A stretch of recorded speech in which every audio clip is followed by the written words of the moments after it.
Student of the way, have you ever felt the weight of your own attachments pressing against your chest like an invisible chain? The mind clings, the heart tightens, and suddenly you find yourself trapped in a cycle you never meant to enter, a cycle that feels unbreakable. Even the strongest warriors of the dojo have known this burden. Attachment can make you feel powerless, stuck, and unable to move forward on the path. But hear this truth clearly. You are not imprisoned. Change is not only possible, it is already within your grasp. The ancient masters of the way, from the Stoics of the West to the warrior monks of the mountains, all taught the same lesson. Freedom begins with the discipline of detachment, not coldness, not avoidance, but the ability to stand still in the storm without being carried away by it. In this meditation, you and I will walk together through the teachings of the old philosophers, Marcus Aurelius, Seneca, and the silent sages who trained before dawn. Their wisdom will guide you toward emotional clarity, toward the strength to release what no longer serves your spirit. You will learn how to loosen the grip of the mind, how to step out of the chains you forged unknowingly, and how to return to the present moment with calm authority. If you are ready to grow, if you are ready to reclaim your inner freedom, then step into the dojo, breathe deeply, and begin this journey with me. Part 1. Student of the Way. Let us speak of detachment, for it is one of the highest disciplines in the dojo of the mind. Why does it matter? Because when you cling too tightly to a person, a memory, or an outcome, you hand them the reins of your inner world. You give them the remote to your emotions, allowing them to flip through your peace, your joy, your sorrow, at will. This is how warriors lose themselves, not in battle, but in attachment. But hear this clearly, detachment is not the absence of care, it is the presence of clarity. Imagine your emotions as a kite drifting in the sky. Every string tied to someone or something becomes a direction you can be pulled. Hold too many strings, or grip one too tightly, and you become a servant to the wind. The ancient Stoics and the old masters of the mountain temples taught the same truth. You cannot control the wind, but you can choose which strings you hold. This does not make you cold. It makes you grounded. It makes you resilient. It makes you a warrior who stands firm even as the world shifts around him. So let us become practical, student of the way. Begin by identifying the attachment that grips you. Ask yourself why it holds such power. Is it fear of loneliness? A hunger for validation? A wound you have not yet tended? Understanding the root is the first cut of the blade, the first step in loosening the chain. Then return to the practices that strengthen your spirit. The breath, the discipline of the dojo, the actions that fill you with purpose. Rebuild your foundation on your own capability, not on the approval of others. This is how you cultivate the resilience of a Stoic warrior, by finding contentment within yourself, regardless of the storms outside. Remember this: detachment does not strip you of compassion. It allows you to love without losing yourself. It teaches you to give without emptying your soul. It frees you from the illusion that your peace must be earned from the world.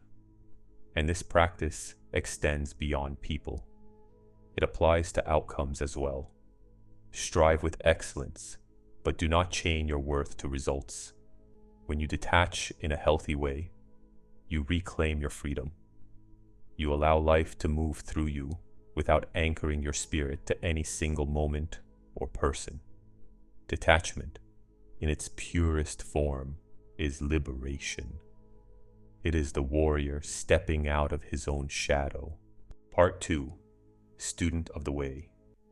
Understand this. Whenever you find yourself deeply attached to something or someone, you are no longer acting from your true nature. You are acting from the ego, the restless part of the mind that fears loss and clings to illusion. Let us return to the basics. At your core, beneath all the layers you've gathered through life, you are made of love. Think of a newborn child, radiant, open, untouched by the ego's demands. That purity is your original nature. But as we grow, the ego steps forward and takes the lead. It fills our lives with attachments to people, to identities, to outcomes. These attachments cloud our judgment and pull us away from our essence, which is love and inner peace. Remember this truth. Attachment is the game of the ego, the opposite of love and self-contentment. When you step back and observe your desires through this lens, you begin to see how much unnecessary weight you carry. Now imagine living from love instead of ego, free from clinging, free from desperation, free from the need to control outcomes or people. Living from love means trusting in abundance. It means believing deeply in your own worth and capability.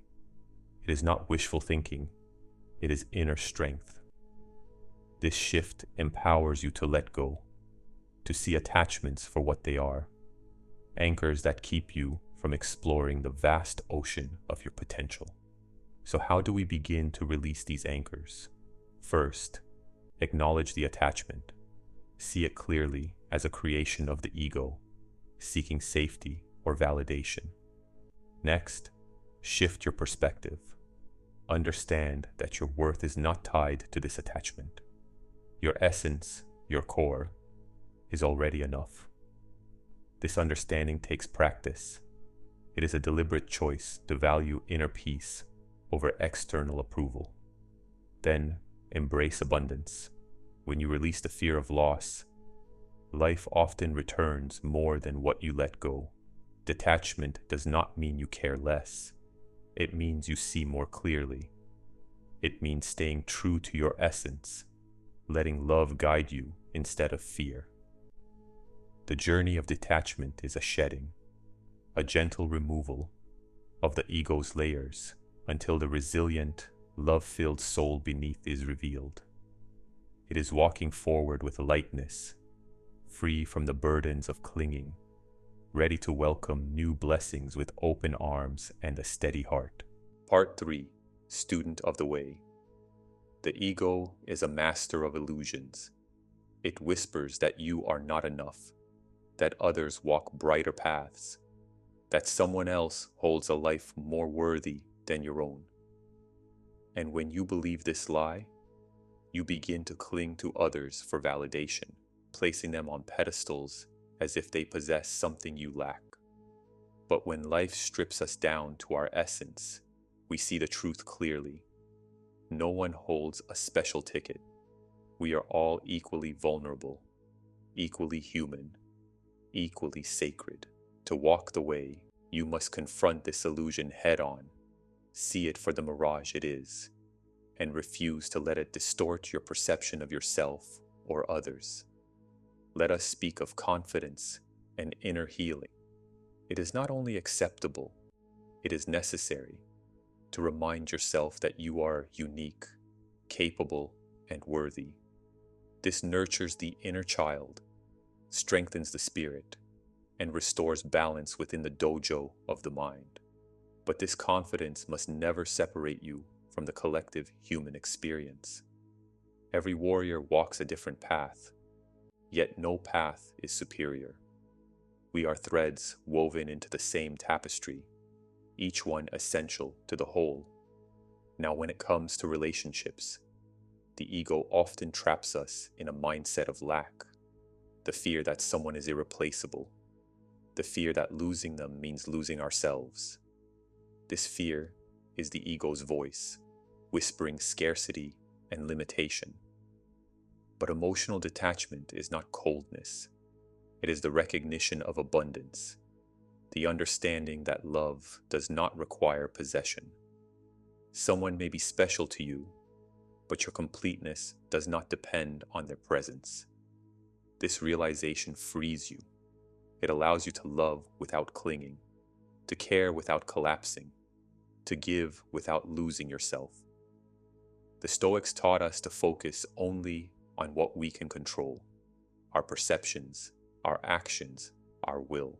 When we apply this to relationships, we discover a path to genuine peace.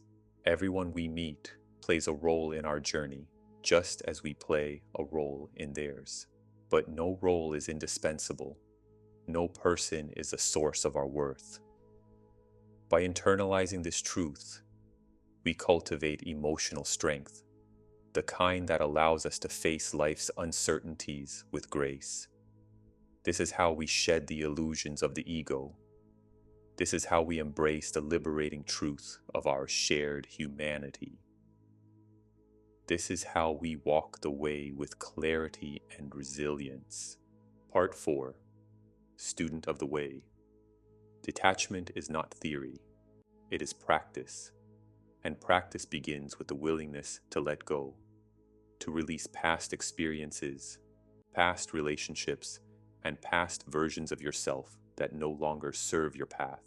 Clinging to the past is like gripping a rope until your hands bleed, terrified of what will happen if you loosen your hold. But hear this truth: letting go does not mean you fall. Sometimes it means your hands are finally free to reach for something greater. Many warriors cling to what feels familiar simply because it feels safe. But safety can become a cage. Comfort can become a quiet prison.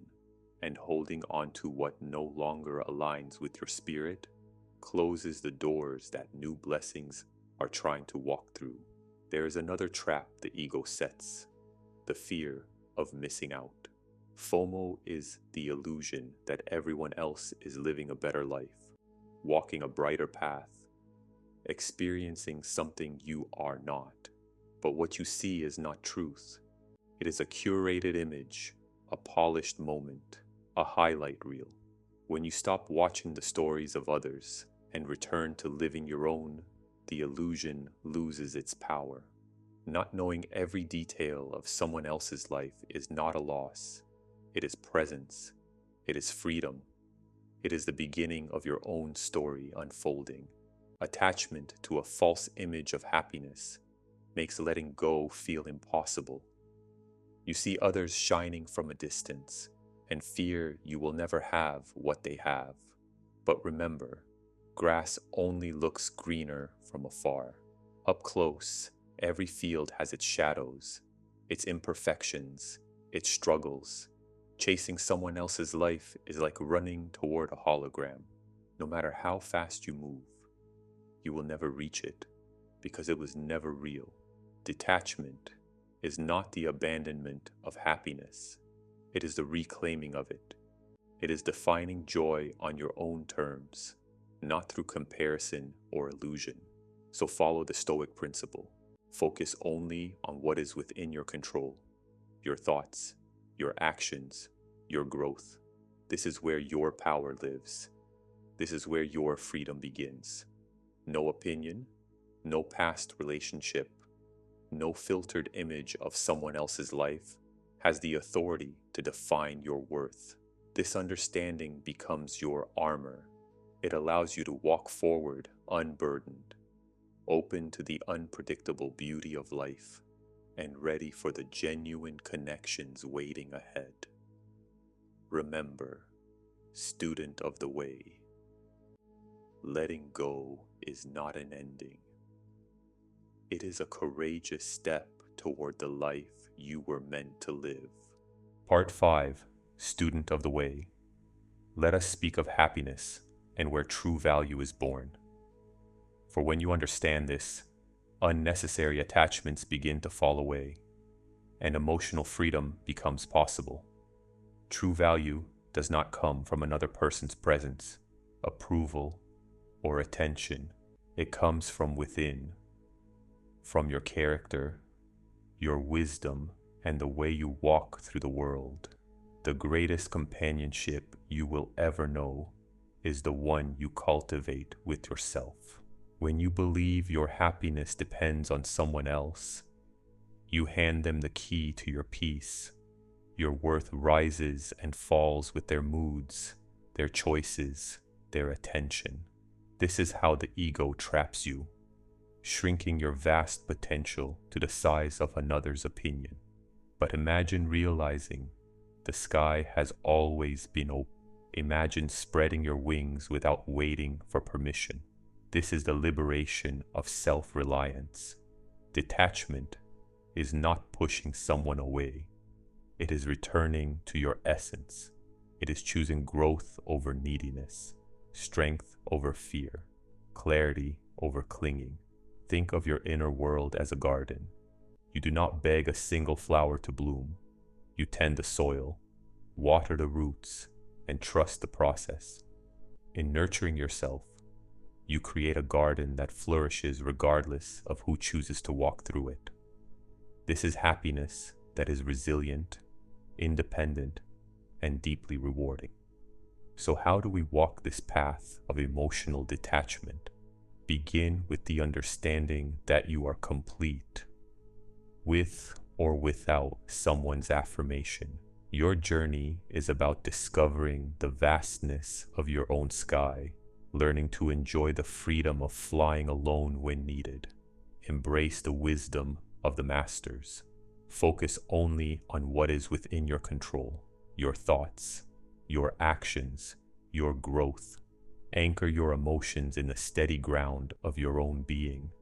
Your self-worth is not a puzzle missing someone else's piece. It is a masterpiece in progress, whole as it is, yet always open to new beauty. Thank you for walking this part of the way with me. If these teachings brought clarity or stirred something within you, honor that feeling. And if they did not, your perspective is still valued in this dojo. Share your reflections in the comments below. And if someone in your life could benefit from this teaching, pass it on. Until next time, student of the way, walk with wisdom and let your spirit remain unbound.